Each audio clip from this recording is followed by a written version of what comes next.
Getup అంటే మేము ప్రభాస్కి వీరభిమానులం అండి. సో మేము వైజాగ్ నుంచి వచ్చాం. మేము ఒక 5 వచ్చాం వైజాగ్ నుంచి.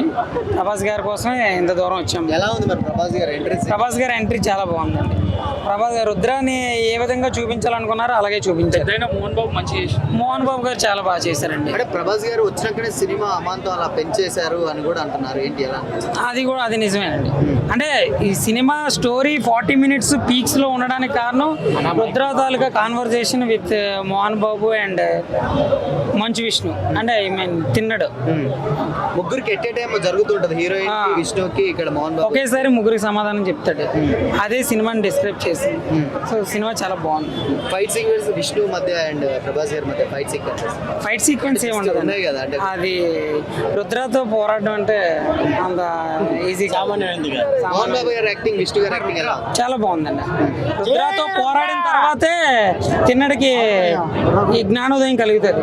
మోహన్ లాల్ క్యారెక్టరైజేషన్ కొద్దిసేపు ఉంటుంది కానీ అది కూడా బెస్ట్ క్యారెక్టర్. సినిమాలో ప్రభాస్ గారు డైరెక్ట్ చెప్పాలంటే ఆ పెద్దోళ్ళందరికంటే ప్రభాసే పెద్దోడన్న. డైలాగ్ చెప్పాలి. శివయ్య అని అంటాడు కదా. శివయ్య అంటే అంతా శివలీల అంటాడు ప్రభాస్. ఆ శివలీల వల్లే ప్రభాస్ కూడా ఈ క్యారెక్టర్ చేశారు. సో వాళ్ళ పెద్దనాన్న గారు ఫస్ట్ ఈయనతో అవును. ఇప్పుడు విష్ణు గారితో తీయడం మరి దానికి ఫుల్ ఫ్లెజ్ అంటే మచ్చ అయితే తీసుకురాలేదండి. అంటే విష్ణు గారిని కొంతమంది తప్పు పట్టినట్టుగా అలా అయితే చేయలేదు. సినిమాకి మాత్రం ఆయన ఏం చెయ్యాలో, ఎంత బెస్ట్ ఇవ్వాలో అంతే ఇచ్చాడు. ఈ సినిమా కోసం న్యూజిలాండ్కి వెళ్ళి తీయాల్సిన అవసరం ఉందా విజువల్స్ పరంగా?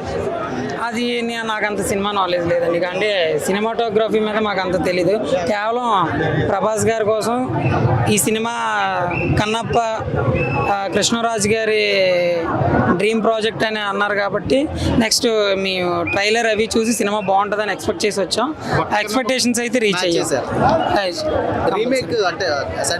రీమేక్ అంటే కొన్ని పాత కన్నప్పలో చూడలేనివి కొన్ని ఎలిమెంట్స్ ఉన్నాయన్న.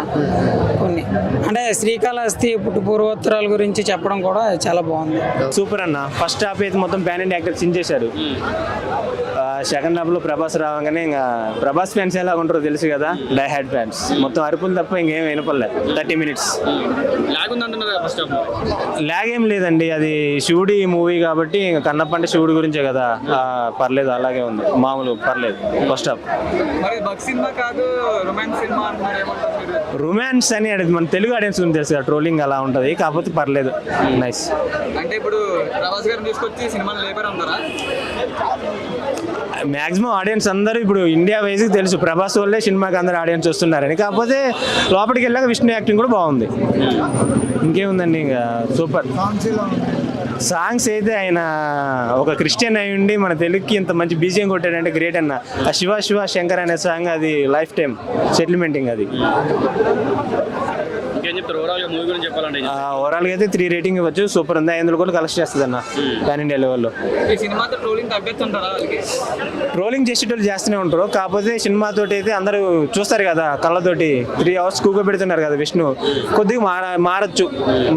కాకపోతే మన టాలీవుడ్ లో ట్రోలింగ్ ఉన్నా కానీ పాన్ ఇండియా లెవెల్లో ఉండదన్నమాట. అట్లా శివుడు అక్షయ్ కుమార్ సూపర్ ఉందన్న. ఫస్ట్ అక్షయ్ కుమార్ తోటి స్టార్ట్ అవుతుంది మూవీ. బాగుంది, పర్ఫెక్ట్. కాజల్ రోల్ అసలు ఇంకా మేడం బాగుంది. పార్వతి పరమేశ్వర్ లాగానే ఉన్నారు. హాఫ్ అన్ అవర్ చించేశారు. ఆయన ఎమోషన్స్, బీజిఎం, ఆయన యాక్టింగ్ చాలా బాగుంది. లాస్ట్ హాఫ్ అన్ అవర్ అసలు స్టోరీ అంతా లాస్ట్ హాఫ్ అన్ అవరే ఉంటుంది.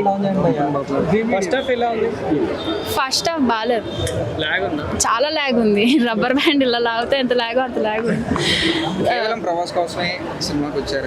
అలా ఏం లేదు. లాస్ట్ హాఫ్ అన్ అవర్ అయితే బాగుంది. దానికోసం అయితే చూడొచ్చు. మీరు లాస్ట్ హాఫ్ అన్ అవర్ కోసం 2.5 hours భరిస్తారంటే చూడండి, లేదా చూడకండి.